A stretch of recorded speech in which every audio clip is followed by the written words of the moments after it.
दोस्तों स्वागत है आपका रिपोर्टर डिक्टेशन चैनल पर। और आज डिक्टेशन 160 शब्द प्रति मिनट होगी। कुछ ही सेकंड में स्टार्ट होगी। लिखें।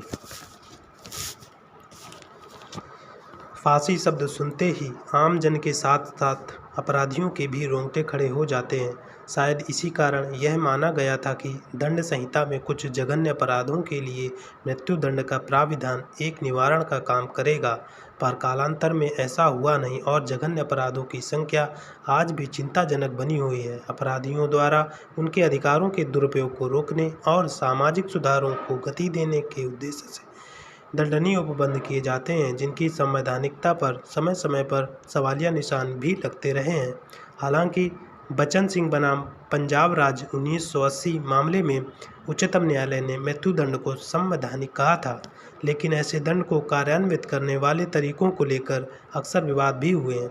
ऐसा ही प्रश्न एक बार फिर हमारे समक्ष है और इस बार उच्चतम न्यायालय ने स्वयं ही सरकार से इस तरीके की वैधता पर अपना दृष्टिकोण स्पष्ट करने का निर्देश दिया है। न्यायालय ने सरकार से उन कैदियों को फांसी देने के वैकल्पिक तरीकों पर डाटा उपलब्ध कराने को कहा है जो कम दर्दनाक, सामाजिक रूप से अधिक स्वीकार्य और फांसी से अधिक गरिमापूर्ण हों।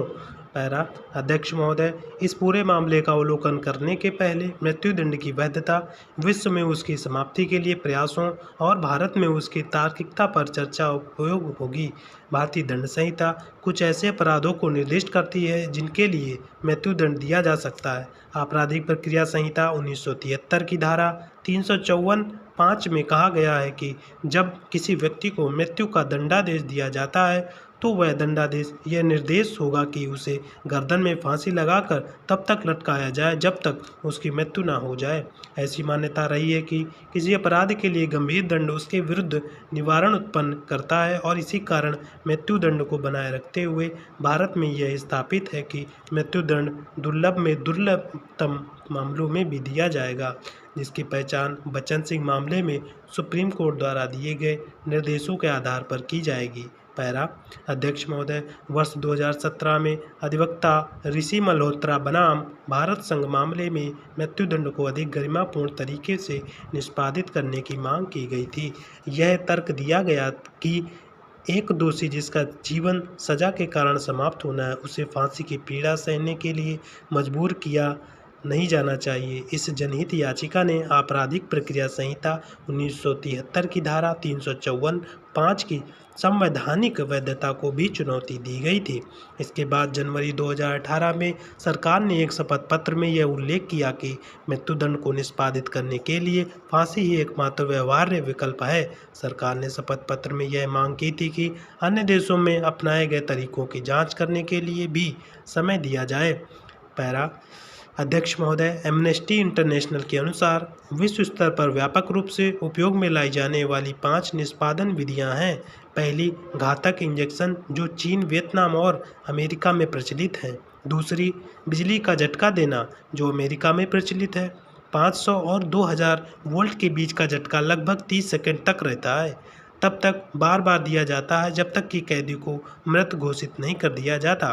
तीसरी, फांसी पर लटकना, जो भारत के अतिरिक्त Afghanistan, Bangladesh, Botswana, Iran, Iraq, Japan, Kuwait, Malaysia और नाइजीरिया आदि देशों में प्रचलित है।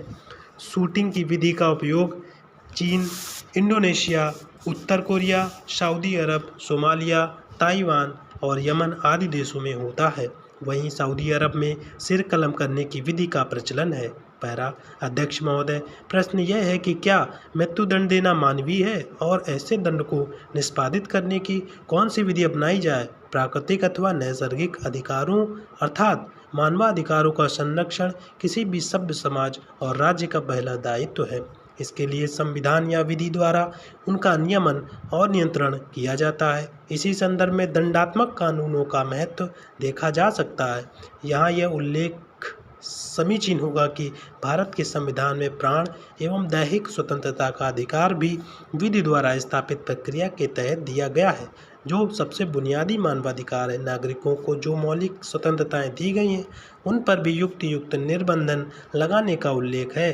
जिसका उद्देश्य व्यक्तिगत और सामाजिक हितों के बीच संतुलन बनाना है। हालांकि किसी मामले में पीड़ित की मृत्यु के बाद अपराधी को फांसी देने से भी उसे या उसके परिजनों को व्यक्तिगत रूप से कोई राहत नहीं मिलती, पर कम से कम समाज को यह संकेत अवश्य मिलता है कि ऐसे अपराधियों को जीवित रहने का कोई अधिकार नहीं। निसंदेह इससे एक सीमा तक ही सही, लेकिन कुछ निवारण तो अवश्य उत्पन्न होता है।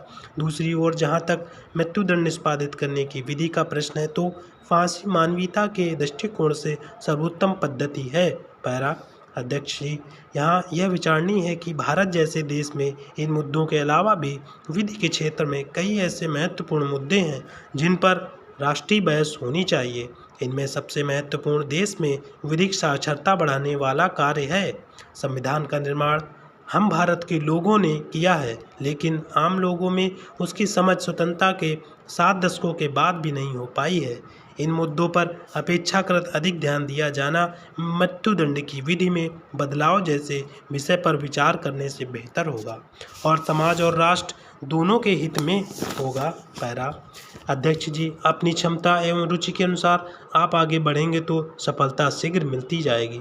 महापुरुषों ने कहा है कि अपने स्व की संतुष्टि के लिए एक संगीतकार संगीत की धुन तैयार करता है, एक कलाकार पेंटिंग करता है और कवि कविताएं लिखता है। आशा यह है कि एक व्यक्ति के भीतर जिस प्रकार की क्षमता है उसके अनुसार उसे प्रयास अवश्य करना चाहिए। जो है उसे छोड़कर जो नहीं है उस ओर भागना मानव स्वभाव है, फिर चाहे कोई चीज़ हो या रिश्ते। यूँ आगे बढ़ना अच्छी बात है, पर कई बार सब मिल जाने के बावजूद वही खोना खाली रह जाता है जो हमारा अपना होता है। हम विश्व से जुड़ते हैं पर स्वयं से कट जाते हैं। प्रेक्षा ध्यान में इसीलिए स्वयं से साक्षात्कार पर बल दिया गया है। यदि विश्व को बदलना चाहते हैं तो आरंभ से ही करें और परिवार को प्यार दें। पैरा अध्यक्ष महोदय, जरा सोचिए, हम अपने जीवन में जितनी भी भूमिकाएं निभाते हैं उनमें सबसे महत्वपूर्ण भूमिका कौन सी है और हम अपना जीवन कैसा बनाना चाहते हैं? क्या बच्चों को उनके भावी जीवन के लिए तैयार करना हमारा लक्ष्य है या फिर अपने समाज की सेवा करना? दूसरों की उन्नति देखकर बुरा सा मुंह बनाने वालों की कमी नहीं है। लगता है मानो हम मेहनत करके मिट जा रहे हैं और दूसरे को सब बैठे बिठाए मिल रहा है। अक्सर दूसरों की सफलता के पीछे हमें उनकी मेहनत भी तिकड़मबाजी ही नज़र आती है। जो सफल लोगों से घृणा करते हैं उनके साथ बस एक ही समस्या है, वे लोग उनकी प्रसिद्धि देखते हैं पर उसके पीछे लगी मेहनत, संघर्ष और त्याग को नहीं देखते। कुछ लोग समाज सेवा से शुरुआत करते हैं तो कुछ अपनी पसंद की चीज़ों से, लेकिन जब वे उस काम में उत्साह की हद तक लग जाते हैं तो वह उनके जीवन को सार्थकता प्रदान कर देता है। अगर किसी काम को करते हुए खुशी नहीं होती तो उसे सार्थक बनाने का तरीका खोजें, जैसे उस क्षेत्र से जुड़ा नया कौशल सीखें, दूसरों की सहायता करें।